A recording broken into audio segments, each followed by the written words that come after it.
Rich people own things and collaborate.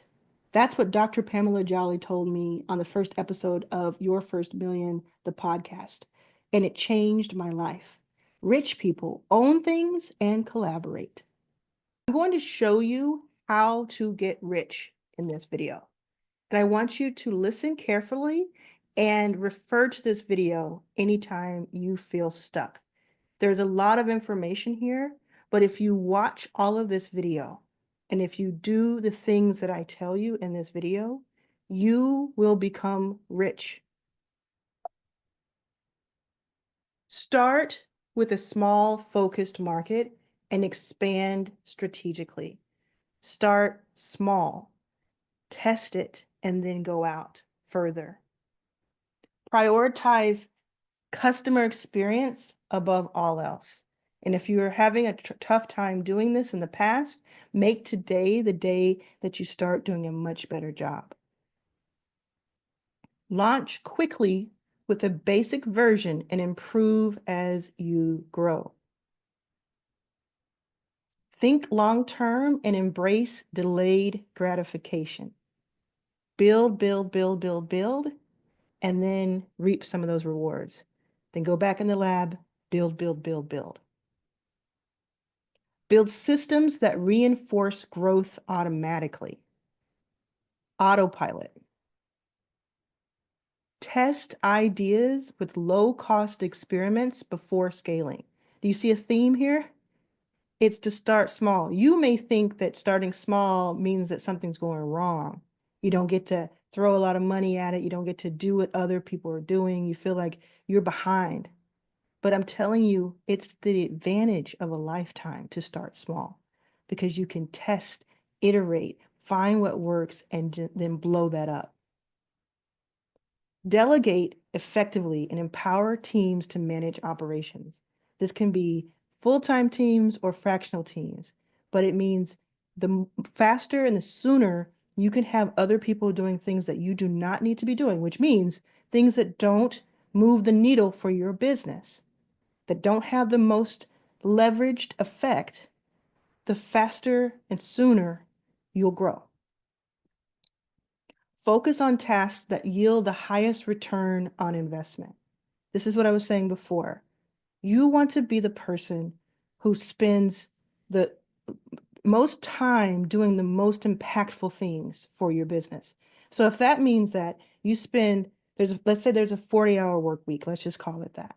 And you get on sales calls for 5 hours a week. And the rest of the week, you're doing things like managing teams, you're doing customer service, you're itemizing things, you're building product, testing, doing all of that, traveling, looking for money, all of that. But in those 5 hours that you do sales, let's say that you make the business thousands of dollars. You need to find a way to get those other 35 hours or 30 to 35 hours on someone else's plate and go all in on the thing that is bringing in the most resource for your business. Instead of saying, I'll do that, I'll find someone else when I get to a certain point. You get to the certain point by bringing them on now. Reinvest profits into growth opportunities and skills. Now, not all profits, but you definitely want to go back and reinvest. Think about someone like Mr. Beast who's on YouTube. He spends millions of dollars on his videos today, and then he makes more than that. And he pours it all back over and over and over again. And he's going to be worth billions and billions of dollars because he is reinvesting back into what he's doing. Always have some part of it that stays with you so that you can put your mask on first. But truly, it's about that long-term thinking. Create ecosystems where multiple ventures or streams feed into each other. Every time I build something new, I make sure that it's aligned. How can this company complement this other company? How can this person work across more than one company? How can this video have impact across various places? Avoid distractions by analyzing the opportunity costs. Leverage networks or communities to amplify value. Work with the people who have already shown you that they're loyal to your brand, they care about what you're doing. Talk to them. I talk to you, right? I ask you to do things. I ask you to spread the word about what I'm doing so that more people know about it. In fact, right now, subscribe right now if you haven't. I know sometimes we forget to subscribe. Subscribe right now and then share this video with someone that you want to see win.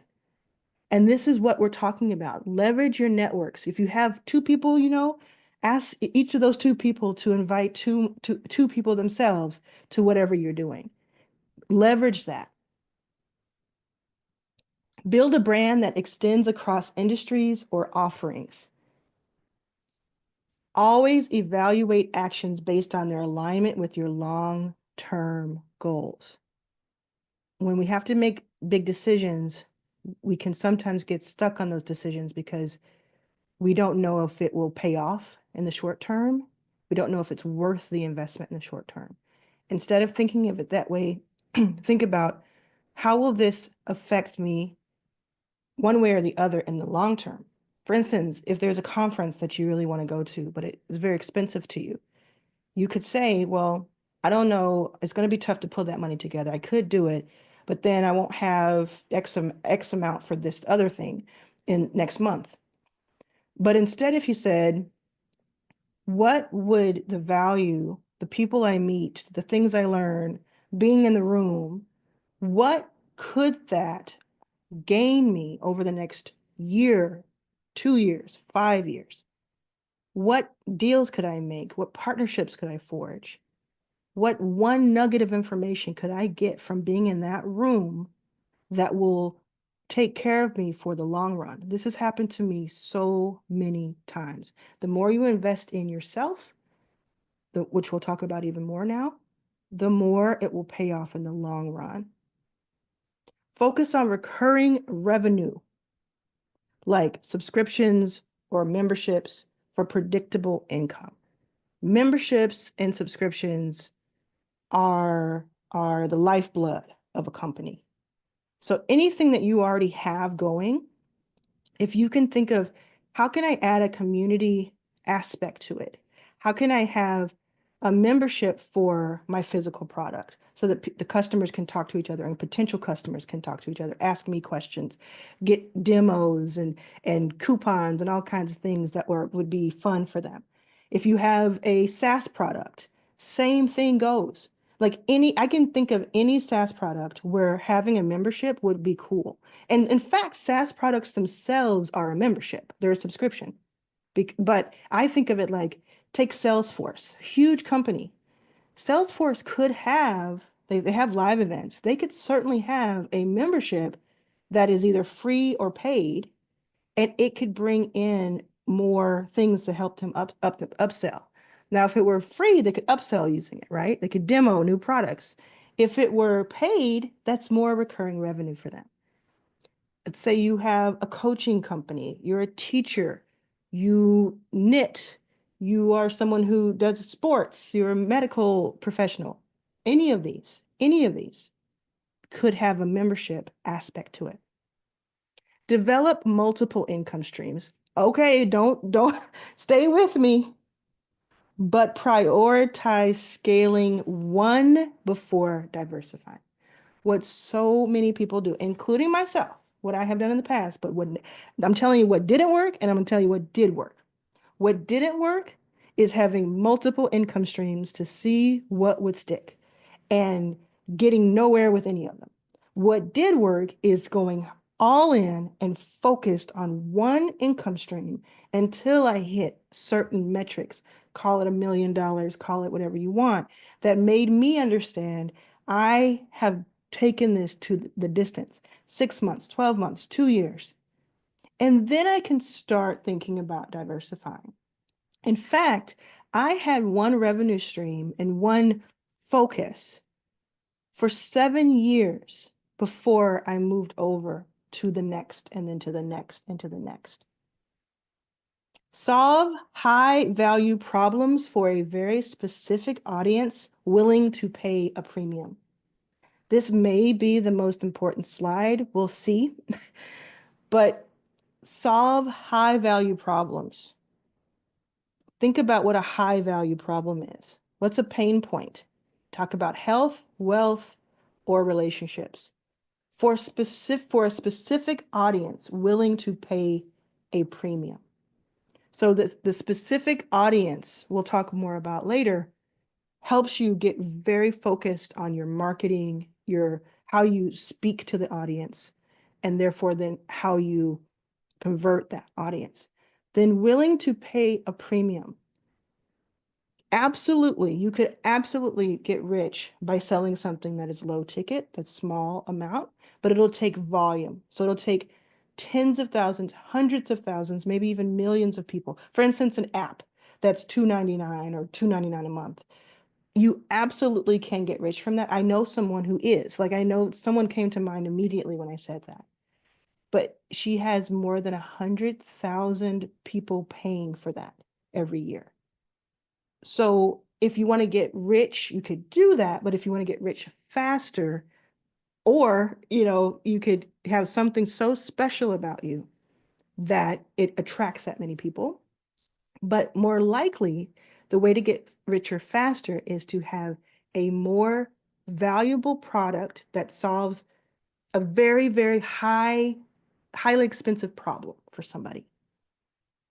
Build assets that appreciate over time. They add more value, get more and more valuable over time, such as intellectual property or investments. When rich people own things and collaborate, that's what Pamela Jolly says, right? Rich people own things and collaborate. Network strategically. Relationships often lead to exponential opportunities. Exponential.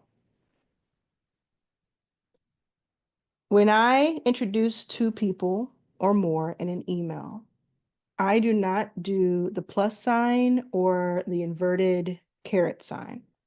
Instead, I do the multiplication sign, the X, because when you put two people together, including yourself and one other person, you have multiples of impact.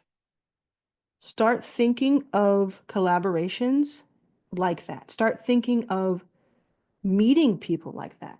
So again, going back to the conference or going back and going into a membership or becoming part of something, some organization, going to your local library on the weekends, doing meetups. When you meet people in person or online, stop thinking about what this 1 + 1 could equal and think about you all multiplied.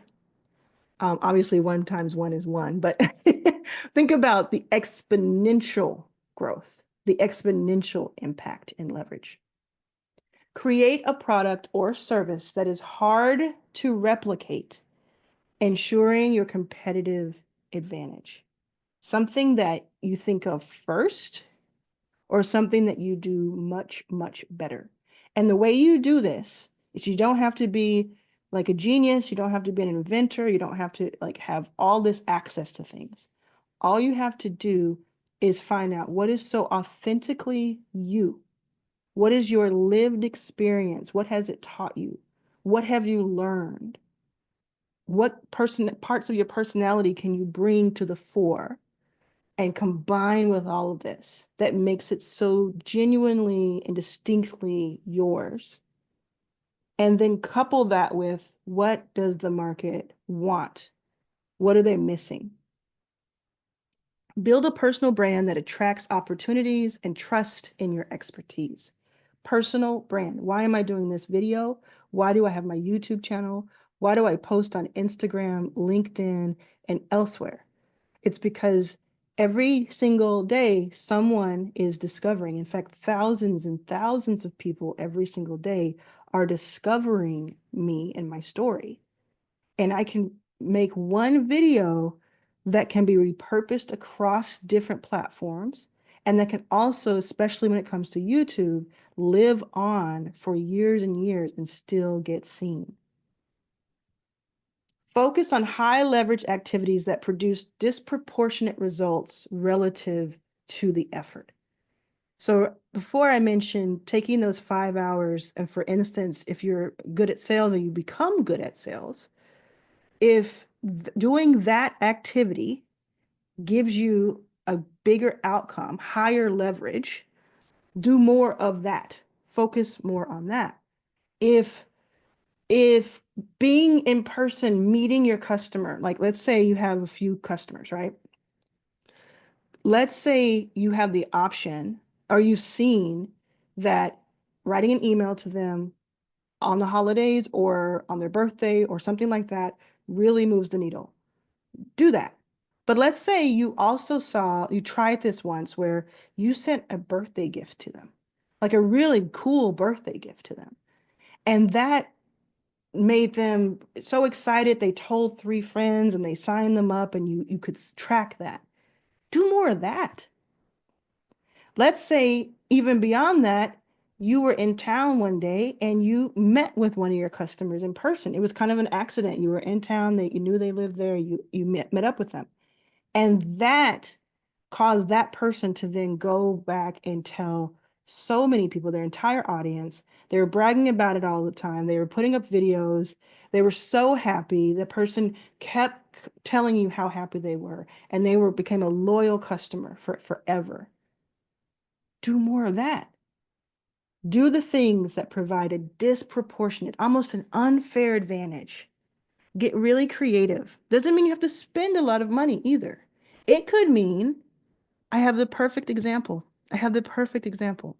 I go on my Instagram and I do voice notes every day for the last several days. I do a 60-second voice note. It's me. I look at the person's profile. I say almost the same thing in every single voice note. So I could have automated it or I could have typed it. But instead, I talk to the person based on what they say to me. And that translates to sales. It translates to trust. It translates to making someone's day better, if nothing else. And that kind of thing has a disproportionate value and result. Optimize for scalability by creating products or services that can grow without requiring the equivalent increases in effort. It's all about leverage again. You're going to do things that don't require having to hire 3 new people exactly for 10 new clients each, right? Like in the past, if it has been that you have 10 clients to every 1 customer service agent, find a way that instead of hiring the 10 customer service agents for the 100 customers, you find a way to help them optimize part of their role, have someone lead them so that you are not taken away from your leveraged role, and then turn that into, now it's actually 5. We actually have 20 customers per customer service agent. Things like that, as you scale, will be important. Also important to keep quality as high as possible, going back to the very second thing we talked about with your customer. Use leverage strategically, whether through partnerships, tools, or outsourcing to amplify results.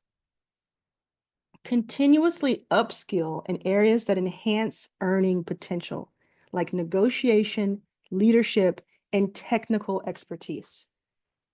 Invest in yourself. Always upskill. That's what the people who I run with, who are millionaires and billionaires, do on a consistent basis. The more money someone has, the more coaches they have, the more programs they're in, because they see that if they put money in, they get more money out. And it just goes higher and higher and higher. Whereas I see some people who are broke, like I used to be, instead holding on to the little money they have and thinking that that's going to change something. So it's not about like how much money can you spend fast. It's about, can I upskill? That could mean spending 10 hours instead of 1 hour on YouTube for free and learning more than you did last weekend. Like, again, I do this all the time. I spend hours and hours and hours training, whether it's on YouTube or $100,000 guru, I'm training. Develop a clear value proposition that differentiates you from competitors. What sets you apart? What set Mark Cuban, Oprah, Terry Gioma, etc.? What sets them apart? What sets you apart? And it may be that right now there's a little bit that sets you apart, but through all of the other things that I've just mentioned, over time, now that you know exactly where you're supposed to go, you get sharper and more defined, and that gets very crystallized for you. Build systems and processes to reduce dependency on your direct involvement. Delegate. Not only delegate, automate. Not only automate, have people who other people can report to, even if it's fractional, even if it's one person reporting to the next. Because the more you're pulled away, the more it takes away from the growth. But you don't want to just disappear and bounce and say, hey, I'm the boss. I'm out of here. I'm going on a customer call. You want to teach. You want to teach. Focus on markets or industries with growing demand and minimal saturation. In order to do this, you can't chase trends. You have to be ahead of trends because you have to know before the saturation happens. You have to keep your finger on the pulse of something. Anything that you're interested in, learn more about it. You'll hear conversations, you'll read news articles, you'll find things in the crevices. You'll find things in the whispers that will help you figure out what's ahead of trend. Reinforce your authority by sharing insights, teaching, or publishing thought leadership content. This goes back to the personal branding. A lot of people think that personal branding and getting on YouTube is all about showing off or all about having some sort of gimmick. When actually what it is what we're doing right now. Like you're watching this, I don't know what day, but you're watching a slideshow about, something that would be taught at a school. But it's because you're resonating with, oh, I want to have more information. I want to be told how to get rich. You can then in turn teach other people, how do you sew? How do you woodwork? How do you swim? How do you do photography? How do you get your LSATs score higher? You in turn can become a teacher, a guide, and you need to have calling cards along the way. So videos are calling cards. Writing a book is a calling card, but make sure it's a good book and interesting. You could write blog posts, LinkedIn posts. Just start to have authority. You could record Instagram posts, videos. Just start to be known for something. Invest in yourself, then wait for it, reinvest in yourself. And if you're listening to this and not watching this, I want to bring your attention that this is all brought to you by arlansallaccess.com.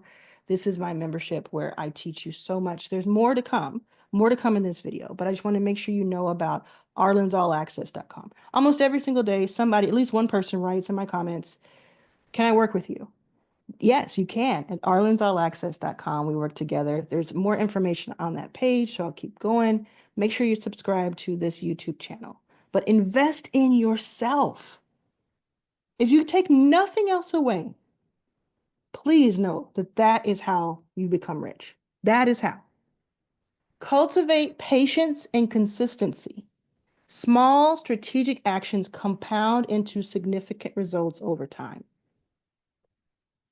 I have seen this happen in my life with such specificity.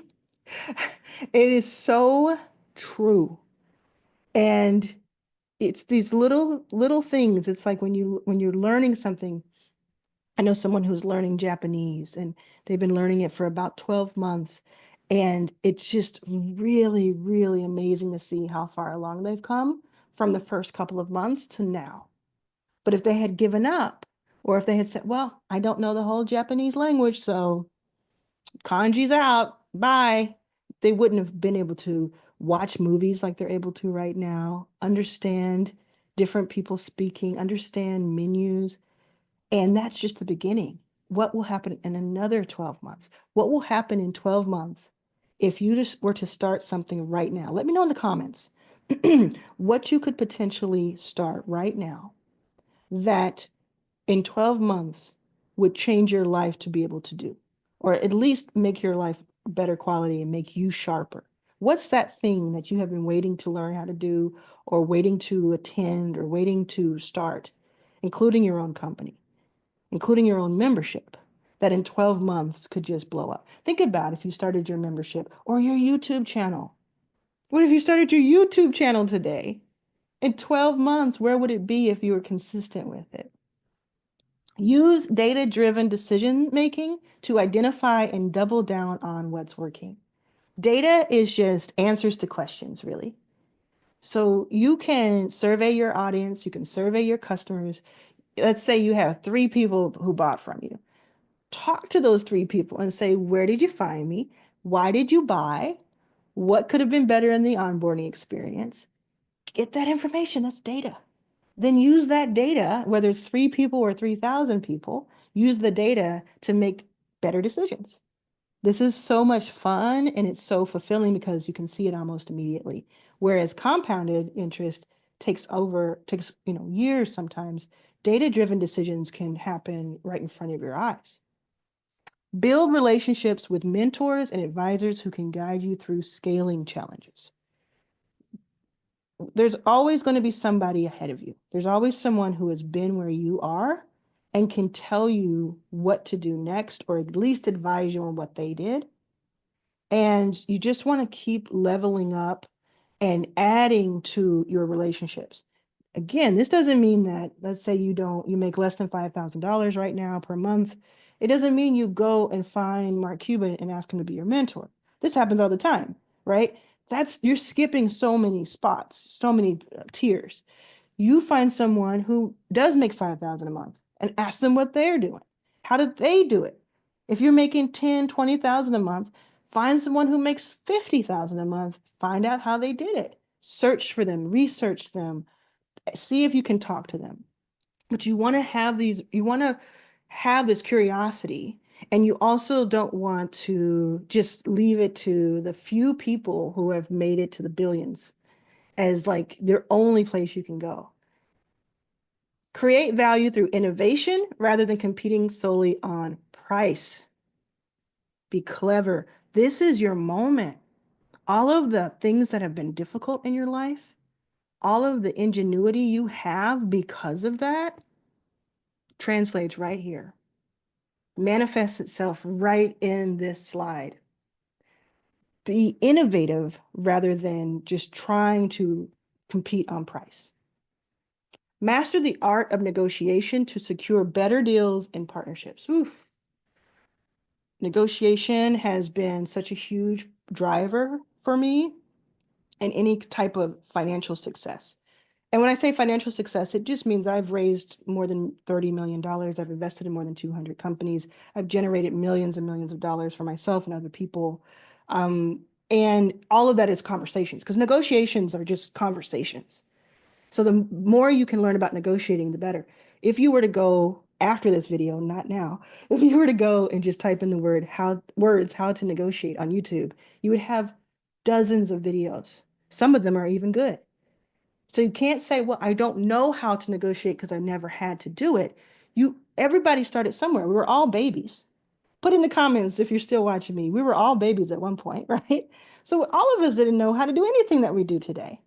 All the rich people didn't know how to do what they do today. Even if they inherited it, they didn't know about it until years later. So there is always room for you to grow. Stop telling yourself, I can't do this. I don't do this. I won't be able to do that because ... Change it. Stay ahead of trends. That's the theme here, by continually studying market shifts and consumer behavior. You're talking about finger on the pulse. always ahead of trends. Protect your downside by managing risk and diversifying investment. It just means to analyze decisions that you make. Analyze what doing this thing might do for the next thing. Build businesses or products that address long-term evergreen needs. People are always going to want their kids to do well in the world. So a business that addresses that is a good business. People are always going to be getting married. People will always want to learn how to speak another language or have the need to speak another language. These types of things, people will always read. People will always, it's that type of thing where if you can tap into what are those long-term evergreen needs? Does your company today, does your business today, does your membership or your YouTube channel, does it address evergreen needs? I think mine does because I think people are always going to look for ways they can make more money, ways they can build wealth, ways they can, have a more fulfilling impact on life. Monetize your expertise through coaching, courses, and consulting. What did I say about the richest people I know? Is that they're always adding to their board, board of directors of themselves, right? It's I'm going to get coached. I'm going to upskill. I'm going to get a certification. I'm going to go to this summit. I'm going to have a one-on-one consultant, etc. That is so important. In fact, I have arlansmastermind.com. You can go to ARLANS mastermind.com, where we're learning from 50 of these types of experts in each year, which is really amazing. But it's an example, and the people in that, there are 60 or so people in that, and they have all said, I am going to level up. I'm leveling up in 2025, 2026, and beyond. Don't sell, I love this one. Don't sell a $20,000 product until you've paid for a $20,000 product. Now, I know somebody's going to find an exception for me, like as in people maybe who sell airplanes or something, or sell cars. But listen, don't try to sell me something that you haven't purchased yourself, similar, right? And what I mean by that is a lot of times I will talk to an entrepreneur or someone who is wanting to get into their own business, and they will say, I'm charging $10,000 for coaching about how to make money. And I'll say, cool. I think you should. That's what I preach, is that you should charge more. I have videos called Charge More. And then I'll say, okay, what $10,000 mentorship or mastermind or uh, coaching program did you do? Did you pay for? And they'll say, I haven't. I'll say, oh, yeah, I can't ride with you. Again, some people will say that's not right. That's not right. I believe this because if you see it for yourself, then you know how you can make it better. You know what is expected of a $20,000, and this is just a number I'm throwing up, but you know what it is.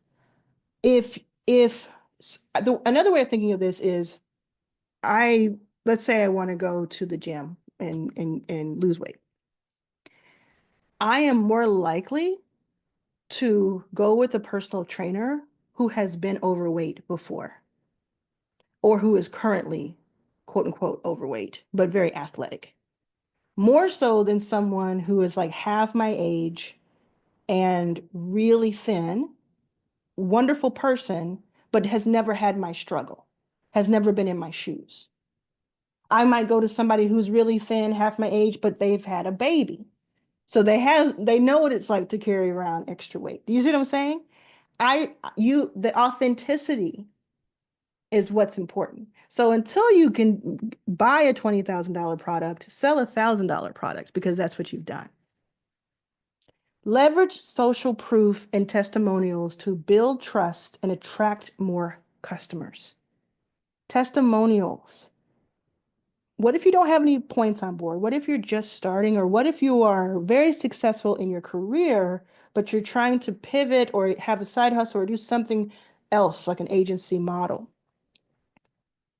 You can go out and find a customer and ask for the testimonial, which would be amazing. Or you can go out and say to someone who fits your customer profile, I'm going to do this for you for free. It normally costs $2,000, but I'm going to do it for you for free as if you paid. And I only ask that you give a testimonial afterwards and give me some honest feedback. Either way, you want to be able to show people what it is. The membership, arlansallaccess.com, when I started putting videos up of other people in the membership who were either, making thousands of dollars or getting hundreds or thousands of YouTube followers or views, when I started posting those stories of them, my face wasn't even part of it in some cases. That's when people started really understanding what it's about, because the testimonials can say volumes more than what I could say about it. Host 6 to 8 person dinner salons once per quarter to build your network. A little bit of a hack, cover the check when you can. I love this so much that I have an entire free membership about it, an entire course, like $2,000 course that is free in the membership. I think it's a $1,500 course. I love this. So you go to, what is it? It's the Ultimate Blueprint. So you can search for Arlan's Ultimate Event Blueprint on Google, and it'll take you, and it's a free membership, 100%.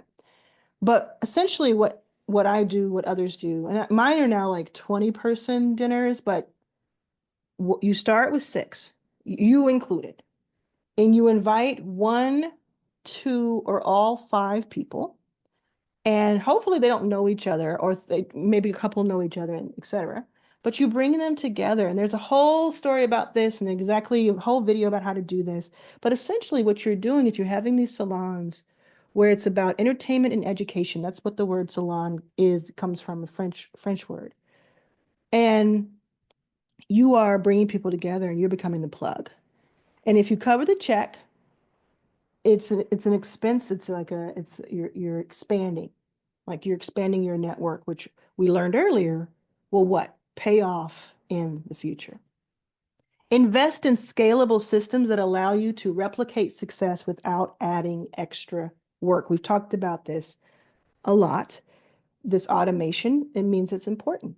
Make sure you are subscribed and let me know which of these has been the most beneficial to you or had the light bulb moment. Let me know your light bulb moments in the comments right now as we continue.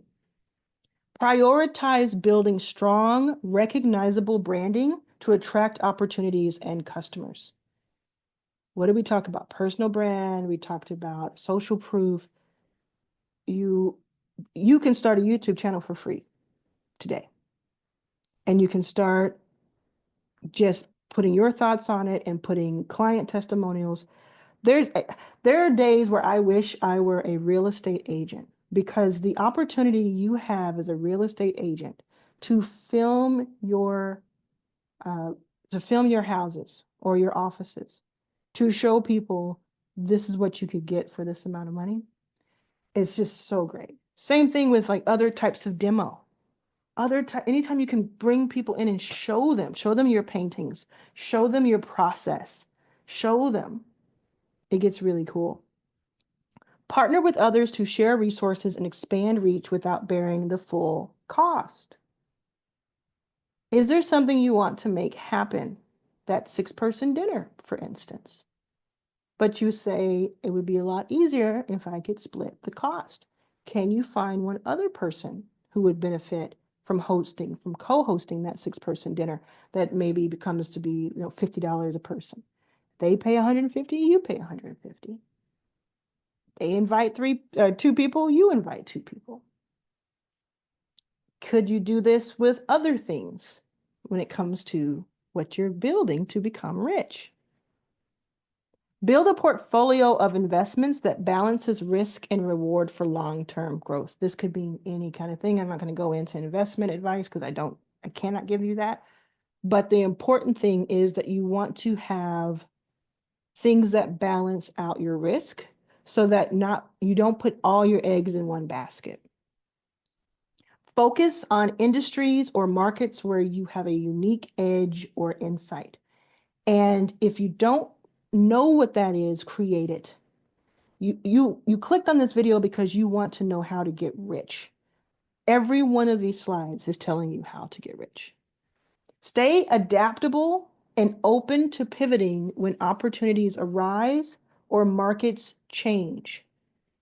Stay flexible, stay agile on your feet. I say that I'm so adaptable, I can adapt mid-sentence now, and it's true. Develop intellectual property or tech that can be licensed for recurring income. If you have any way to personally create tech that can be licensed, do that. If you want to partner with someone, do that. So you may not have the technical prowess, but you may know someone who does and wants to split that equity or split the revenue. The last thing I would do, sometimes it works, is pay a bunch of money to create an app or to create some sort of SaaS. And SaaS is software as a service. I forgot to say that earlier. But the intellectual property side of things is really interesting because almost anybody can do that without any money. So intellectual property includes things like your books, your phrases, your frameworks, your written word. These are things that you can package and maybe sell to a corporation for corporations as a customer, right? Sell it to them so that they can do X, Y, Z with it. I know some people who sell to corporations their entire package, and it's like they buy the equity of it. But that's another story for another day. But you want to start thinking about ownership. What did we say? Ownership. So rich people own things and collaborate. Surround yourself with people who complement your strengths and fill skill gaps, right? You want to be the Avengers. You want to be the sports team. You want to be in a room with people who make you better, but also add to the value in the room.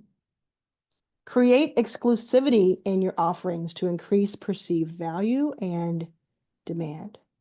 Focus on solving problems for affluent or underserved markets where spending power is higher. I really want to explain this. So the first part of it, focus on solving problems, is super, super, super important. Because if you can be a problem solver, you'll never be broke again.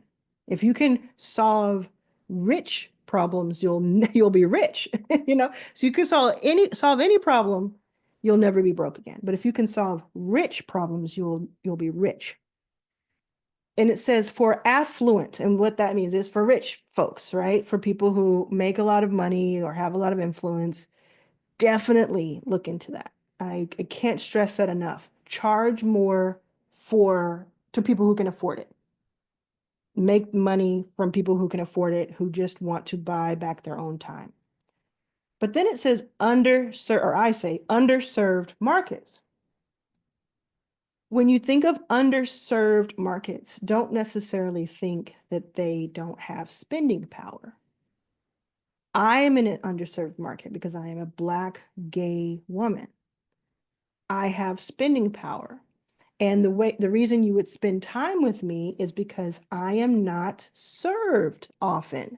I am not offered things often. What I mean by that is if you go to let's say you go to a big conference and it's like a Black conference or a women's conference. But let's start with a Black conference. Like people are there are Black and it has the word Black in its name. A lot of times you'll see some great vendors. You'll see some awesome marketplace vendors. You'll see maybe Amazon will be there, maybe YouTube will be there, maybe Google will be there. Great, awesome. But what you might not see, and what I do see at events that have mostly affluent white people, is Mercedes, is our retreats, Ritz-Carlton, wealth managers, banking, things like that. These are things we want to know about too. But because there are assumptions made, those advertisers are not going over there. Now they have their own data, they're making their own data-driven decisions, but there's no creativity. And all you have to do is look just a little bit more to the right and understand that if a group of people is not being catered to and made offers, then they can't be sold to. And I mean this. Try to sell me a Maybach. Nobody has. Nobody has. Nobody has come to me and said, "Do you want to do XYZ?" But I could be in the market for that. Another quick example, this is kind of a sadder story, but early on, I would say 2016, 2017, after I had some notoriety in Silicon Valley, but I was still kind of, finding my way, I was starting to make money. And I had loved photography in the past. So I was in Silicon Valley. I was in Palo Alto, I believe, or Menlo Park, one of the two. And I was there for business, decided on a weekend to go to a camera store, and I was going to spend up to $10,000 on a new camera because I had finally found a way.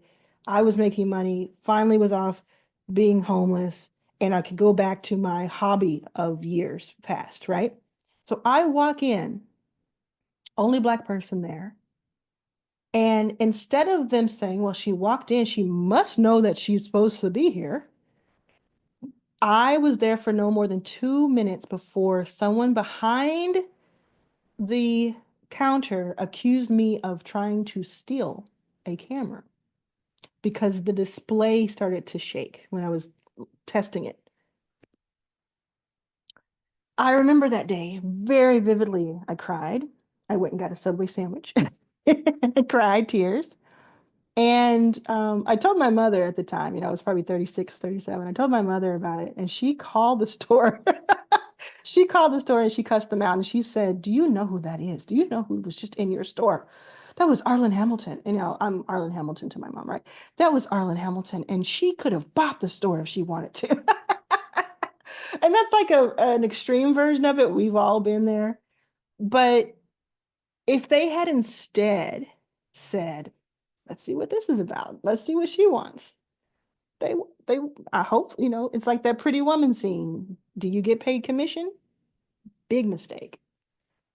Use storytelling, like I just did, to connect emotionally with your audience and increase loyalty. Ooh, elegant transfer. Develop high ticket offers that require fewer customers to achieve significant revenue. Talked about this earlier. You can certainly become rich with smaller amounts, but you have to have volume.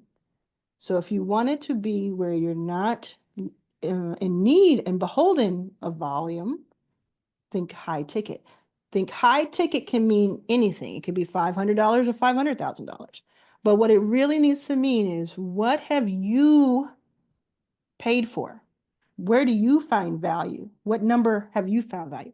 That is why I feel comfortable charging 5,000, 25,000, 50,000, or 100,000 at this point, because I have spent those numbers on similar things for myself. When I pay someone $1 million, I will then start charging $1 million. Does that make sense? Let me know in the comments if you're feeling me. Build communities around your brand to foster engagement and customer retention. Communities are really, really important. They are, I said recurring revenue is the lifeblood of your company. I was wrong. Communities are the lifeblood of your company, not just customers. You would think customers are the lifeblood of your company. Community. Because when you get your community together to talk about your service or product, they convince each other how great it is. You don't have to say a word. As long as you have a great product or service, get more than one person talking about it to each other, it's a tornado of love, and it turns into opportunity. Expand internationally to tap into new markets with less competition. So many of us think we need to be in the country that we're in only, and we don't think about expanding, going global. Stay tuned. Use strategic pricing strategies like bundles to maximize revenue. There's so many different pricing strategies. There's price anchoring, there's charm pricing, there's bundling, so many different types of pricing strategies that we will learn over time, but definitely make this part of your notes. Continuously audit your business or projects to eliminate low impact activities. We've talked about high impact activities, do more of those. Continuously audit, look into what is draining resources, what is not as important as the other thing. I'm going to have to get rid of those things. But you only find that out by experimenting and testing and doing the thing to begin with, and then learning from the data. Focus on relationships with decision makers who can open doors to larger opportunities. This goes back to networking. It goes back to being in the room, investing in yourself. You want to talk to decision makers, and you want to talk to the juniors in the room too, because one day they will be decision makers. License or franchise successful business models to generate passive income streams. We talked a little bit about that in the intellectual property slide, but it's another way of thinking about it. So let's say you sell fragrances. Let's say you sell candles. You can try to continue selling candles for $25 each and try to sell thousands of those. Or you could also say, I wonder if there are other people around the country or the world who would like to sell these candles themselves and give it their own name or their own branding, or my branding, because it's a franchise, and my name, but it has their own X in it. So it's like fragrance by Latasha. And the fragrance part was yours. The Latasha part is the franchisee.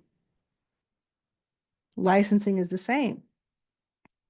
A lot of things can turn into franchises. Now, if you were to do like a franchise, we're used to like restaurants mostly being franchises. If you were to do that, it's a whole process. It's a very expensive process to turn your company into a franchise.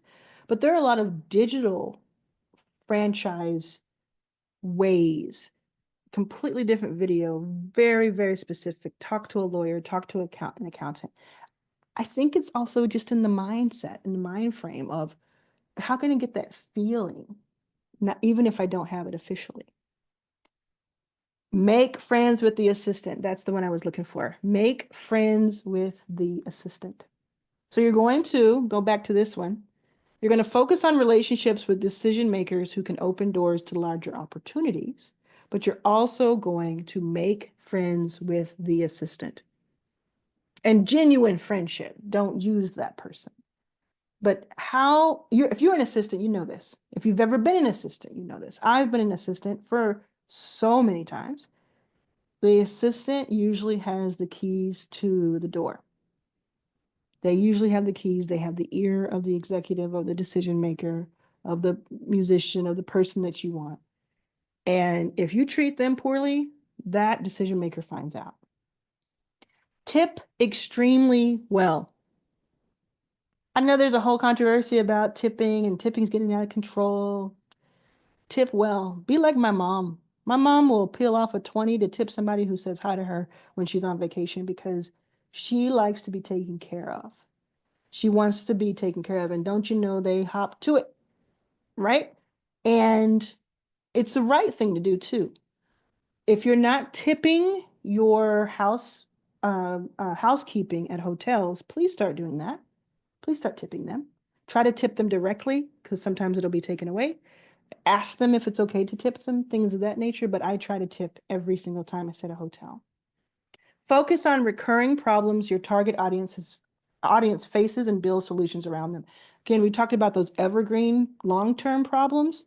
Focus on recurring problems too. So evergreen is like, this will always be true. Recurring is there something that happens every single month for somebody or a group of people or every single year or every 4 years, what happens that you can be Johnny on the spot or Brenda on the spot and ready to help them. Monetize your free content by driving traffic to premium products or services. This video is a fantastic example of that because you're watching not only what I'm saying to you, but what I'm doing. And what I'm doing is giving you an enormous amount of value. Honestly, anybody who watches this video and does these things will be rich. And at the same time, I'm saying go to arlansallaccess.com because this video is brought to you by. It didn't cost me anything to make this video, truly, and it didn't cost you anything to watch this video. It's free content. Some people, maybe including yourself, will go to arlansallaccess.com. We'll look at the information and we'll say, oh, I should have been in here the whole time. I'm going to jump in. And that way, I am driving you this traffic to premium products and services. Test small before scaling. Have we said that 3 different times? Yes, we have. Using feedback loops to refine offerings. I added it again because we said it so far back in the video that I wanted you to walk away with it because I wanted you to hear it multiple times because it is so valuable. It's another way of thinking of it too, is like people don't want to start their YouTube channel or their memberships because, and I work with hundreds of people on this, right? Because they don't feel like they have enough content or enough content ideas or enough stuff to put in the membership if it's for the membership. And I say it's actually an advantage to do that because you want to put tests out there. You want people to see it and then start to get that feedback, the feedback loops, right? And then you say, oh, actually, if I had made 100 different video ideas and recorded 10 of them before I put one out, and then the first 2 nobody was resonating with, or somebody said, oh, that's not what I care about, then how could I pivot? I would have wasted a lot of time. If I had put everything that's in the membership that's supposed to be in there, in my opinion, put it in there, and then people get into the membership and they're like, oh, I already know this stuff, or this stuff is too advanced. You would have wasted time because you didn't test small before you scaled. Build trust by being transparent about your journey, your challenges, and your successes. This is why I talk so much online and publicly, is because I want you to know when I've done well. I want you to know when I've failed, quote unquote. I don't think of failure too much, but I want you to know when I've made mistakes. I want you to know when things haven't gone well. And I talk about this every year. I have something that I talk about that's a big, big mistake or a big learning lesson, or yeah, a lesson. This is how you build your personal brand. Your personal brand doesn't have to be like you are Superman every day. You are just perfect. You are sharp and beautiful and all the things, you know everything. Your personal brand should also include, and it certainly can also include, these are the lessons I learned. That's where things get interesting for other people. Leverage partnerships with established brands or influencers to grow faster. So you have something that's finally working. Who can you go out to? What 10, 20, 100 people can you reach out to? They don't have to be like TikTok influencers. They can be someone who simply have influence over other people. Who can you reach out to lighten the load, as we talked about with partnering on things, but also just to say, hey, do you want to have a piece of this by getting it in front of your audience? You're then borrowing their audience for a few days or minutes or years, right? It's a high growth method. If you think about Alex Hermosi, Cody Sanchez, Mr. Beast, all these people on YouTube, and this is, if you're on YouTube and you're starting to grow and take it seriously, listen to this part. What I have noticed in the hundreds of hours that I've spent studying YouTube in the past year is that their inflection points were after they had established very much so their voice on YouTube, very much so who they are, and then found a time where they just went out and they got on 10 other people, 20, 30 other people's YouTube channels, interviews, or did some sort of competition together in the case of entertainment, or did a joint venture video. That's their inflection point of they went from being known for something to well known for something. And that is what partnerships can do for you. It's a good example of this YouTube game is like, for instance, in 2025, that's the big game for me. I'm obviously happy to be on other people's podcasts, but I'm going to be strategic with that. And if they have influence and they have an audience, and I know from my audience that what I say helps people, let's help some more people. Be willing to step away from a lucrative deal if it's a matter of keeping your integrity. Richer deal makers will find out. Had to take a break for that one because that hit home. I have had to say no to so much money because of my integrity. I have chosen to say no. And in the moment, it can feel like a big blow. It can feel very, and it can be very detrimental in the moment because you may have been counting on something. But A, if you go in not counting on it, because we talked about that in negotiating skills in a different video, and B, if you can just stick to it without like saying, oh, I'm going to just kind of give up on my integrity right now because we need that money, you will find that something bigger and brighter will come along.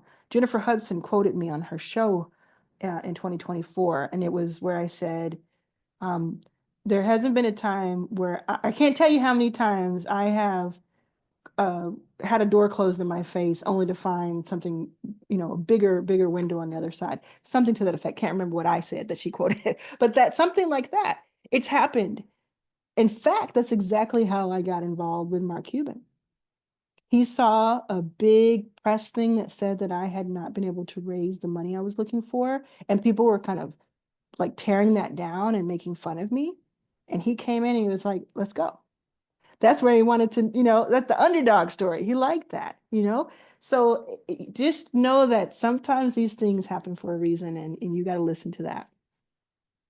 Build a portfolio now of case studies to showcase your results and attract high paying clients. Remember earlier when I said that when I started talking about the actual results from arlansallAccess.com, that's when people really got it.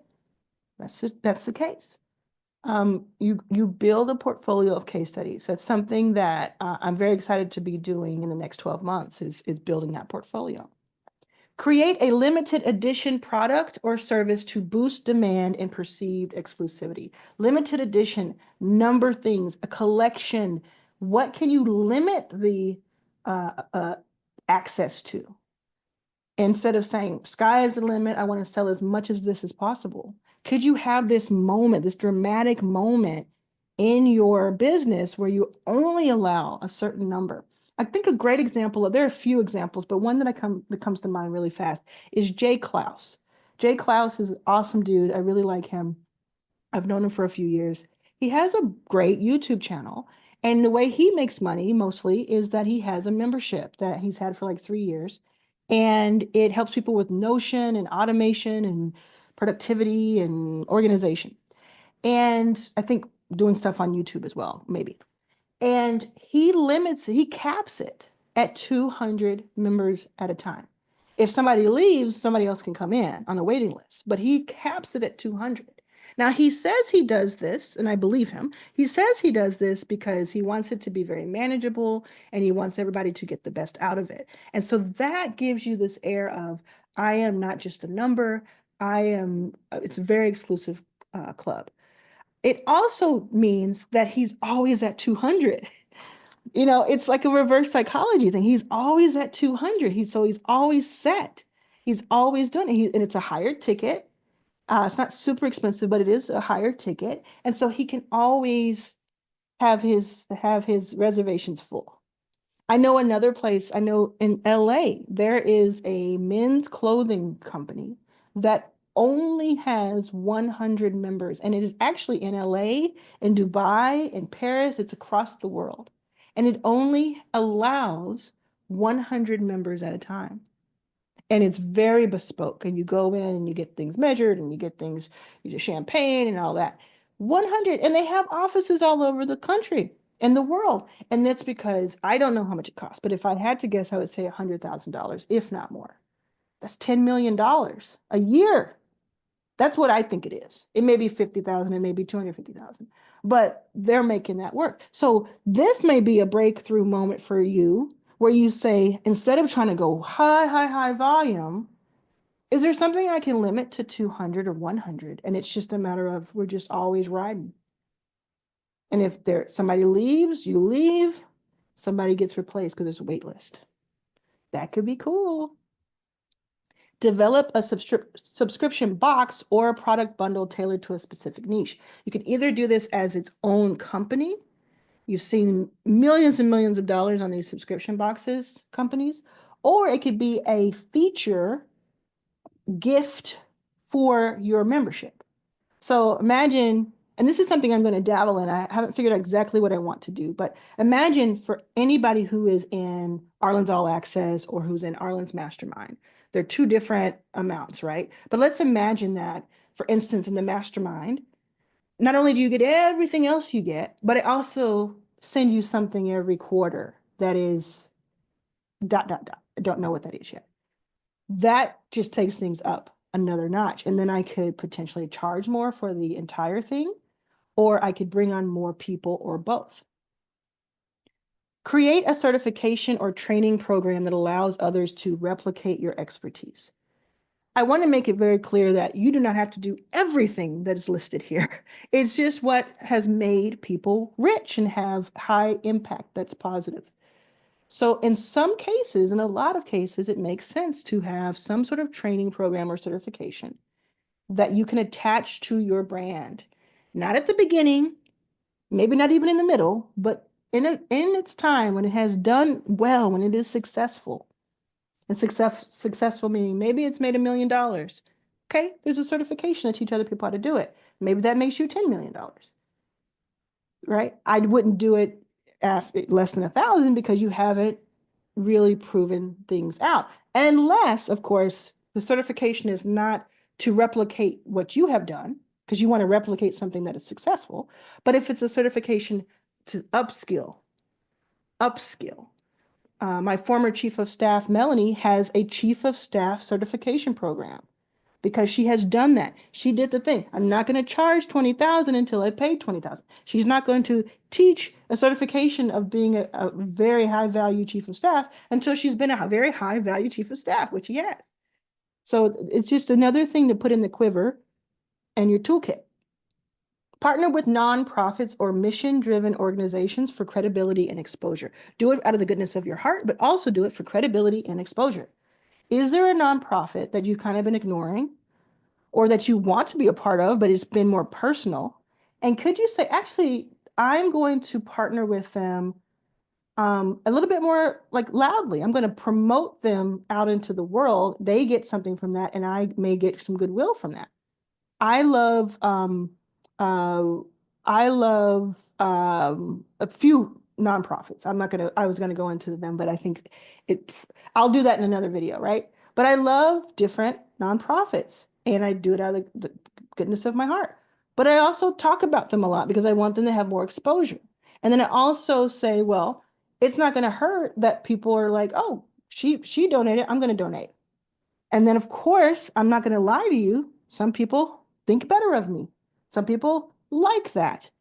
So it's like a byproduct of doing that. So for these nonprofits, what that means is, I promise you, when Melinda Gates and all these rich people donate to nonprofits, they're not doing it 100% out of the goodness of their heart. They're doing it for the two reasons. They're doing it for the goodness, out of the goodness of their heart, and for you to see their name listed on the plaque. So for those nonprofits, that's good for them because then they're like, let me go out and see how I can make donating to me and my nonprofit helpful to the person or the entity. It's a give and take, mutually beneficial. Build a referral system to incentivize existing customers to bring in new business. Referral system, bring in 3 people and you get a free t-shirt. Bring in 3 people and you become this other tier. You get something for free.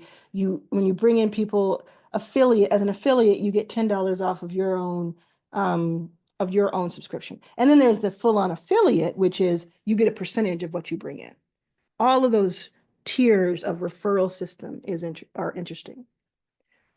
Rent out underutilized assets like office space, equipment, or storage for additional income. You want to repurpose things. I know a lot of wealthy people who rent out their office to other businesses, or who let people film when they're not there. or have meetings and meetups when they're not there and they charge them for it. So you want to have dual purposes for things. If you're still with me, let me know in the comments. Has this been helpful to you? Do you have any light bulb moments? Make sure you are subscribed and make sure you send this to someone you want to see win. We're still going. Launch and nurture a free community. Have calls and then upsell. This is big. This is not what everybody who is rich has done, but this is how people can get rich. This is how you can get rich. I teach this in arlansallaccess.com. Launch and nurture a free community. It's free to the other person. Then you have calls with them and then you upsell. This is like the most simple version of it, but there's a little bit more nuance to it. But it is, I know someone who's made $25,000 in the past 3 months inside of Arlan's All Access because she did this. Focus on licensing content or intellectual property internationally to expand reach. So you take the licensing and intellectual property that we've talked about, you combine it with the global expansion. And this is something that I've seen Russell Brunson do really well. He said, okay, I have all these teachings and I've made hundreds of millions of dollars with his software, but I've also made it with my intellectual property. Now I'm going to get it translated into all these other languages because it's the same hopes and dreams that people have in other cultures. I want now to have it translated. My books are translated in other countries in languages. Not as many as I'd like, but they are because it's universal. So if you have something that can be global, it raises your chances of being rich, rich, rich, rich. Collaborate with influencers to co-create products or services that benefit both audiences. We've talked about taking your offer to them for them to promote. We've talked about just being in collaboration in general and on the personal side. But now, can you go and say, and again, you don't do all of this at once, you don't do all of it, but you say, I'm at a certain place, I've made a certain amount of money. Can now I do my us plus X, this other group, and can we create something together? Marquise on YouTube, he has partnered with Adam's Shoes. I'm an investor in Adam's Shoes. He now has shoes that are his shoe design, and both of them benefit from that. He gets to have the shoe of his dream that he's always dreamed of having a shoe line, and they get to have the exposure of being on his channel. Develop tools, templates, and frameworks that that others can, let's say it one more time because I typed it wrong. Develop tools, templates, and frameworks that others would pay for. Give them away for free and then sell the doing. So you create these lead magnets, you create these value things that you just give out to people. You do these videos like I'm doing right now where I'm just telling you all the sauce. This is it. These are the conversations people have that are rich and behind closed doors. Give it away. Develop it. Make it as valuable as something that you would charge for, and then give it away.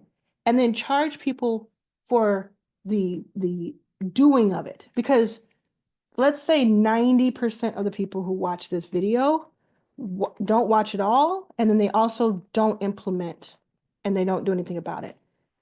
The 10% of the people who watch it all and do something about it, that group might be incentivized to get more and want to work closer with me, right? So it's okay that I give away it all for free because there's some people who are going to just want to work closer with me and do the doing. They're not going, oh, I could also have a do it for you service in some cases, right? But that's the difference. It's people are so afraid, I'm going to give it away and they're going to steal it. Baby, nobody's trying to steal your stuff. I'm going to say it to you like I say to the older white ladies in the elevator. I am not trying to steal your stuff. Nobody's trying to steal it. It takes too long and too much effort. Now, every once in a while, you'll have somebody acting a fool and stealing. But by and large, if you get out there and it's even more of an incentive for you to become the face of whatever the framework is, so people know and it's harder to steal, you're going to be good. Use live demos to generate leads, build authority, and convert viewers into customers. Whether that is online where you're showing people and it's live or it's in person, live demonstrations have been such a breakthrough, such a breakthrough. Type the words live demos in the chat, in the comments, if you're still with me. Live demos. Now, ask customers how they found you and do more of whatever their answer is. Much earlier in this video, I said to survey your audience, even or your customers, even if it's 2 people. If those 2 or 3 people said, I found you at YouTube, Instagram, and word of mouth, do more of what brought them there. Post more on YouTube, post more on Instagram, and ask them to tell somebody else. If 2 of the 3 say, I found you on YouTube, do 2/3 on YouTube of your efforts. Do you see what I'm saying? You're going to experiment, but you're also going to, it's not even cheating. You're just going to look at what worked and you're going to keep doing that. How simple, but how complex to some people. Invest in SEO and evergreen content to create a long-term traffic pipeline. So you're going to have maybe 25 or 30% of your videos on YouTube, for instance, that are more evergreen content. So you always have people searching for it, looking for it. YouTube is the 2nd largest search engine in the world, second only to Google that owns it. And so you want to have those 25 to 30% of those videos where people are constantly just searching. But then you're going to have the other ones are going to be 2 or 3 other types of videos. They're going to be videos that are much less broad and much less about bringing in a ton of people, and it's more about being very specific, and it's on and on, right? I teach all of this on my YouTube channel inside of Arlan's All Access and arlansmastermind.com. If you want to know more, I'll let you know more. Now, the next thing I want to tell you is to post more YouTube videos. Post more. If you haven't posted any, start posting. Make a promise to yourself that you're going to get out there this year. Post more videos. You can become rich. Rich people, as Dr. Pamela Jolly says, rich people own things and collaborate. Let me see that in the comments if you made it this far. If you made it this far, you're my people. Rich people own things and collaborate.